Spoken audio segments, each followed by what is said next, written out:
Well, the United States will lose its status as a global superpower if it doesn't protect 5 crucial technologies that rival nations are trying to steal. That's the warning from U.S. intelligence officials. CNBC senior Washington correspondent Eamon Javers now. Eamon, which technologies are they talking about?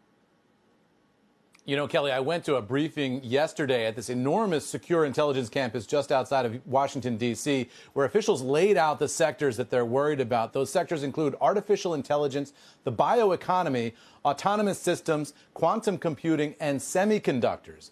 And a former top U.S. counterintelligence official says the alarming signs of this potential threat are everywhere. 2010, 2011, China was probably not in the top 10 globally in quantum. They're now tied with us, and some would argue they're ahead of us. I would say they're not, but they're close enough. So in a decade, they went from not being a player to being tied.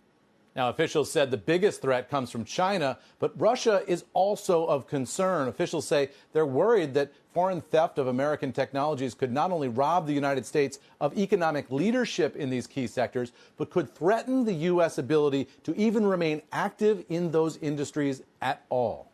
So we look at the new Chinese Cormac plane mechanisms. Their ultimate goal, which we've seen in collection and in open source reporting, is to eliminate Boeing and Airbus, not compete with them, to eliminate them in 10 years.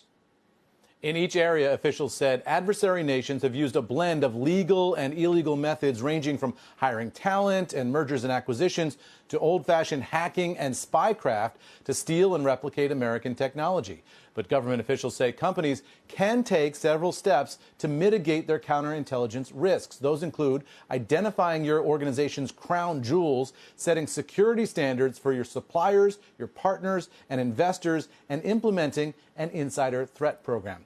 And they said American businesses need to just understand that Chinese companies are required by law to share data with the government's state security services. So anything you share with a Chinese company, they say, you're also sharing that information with the Chinese government.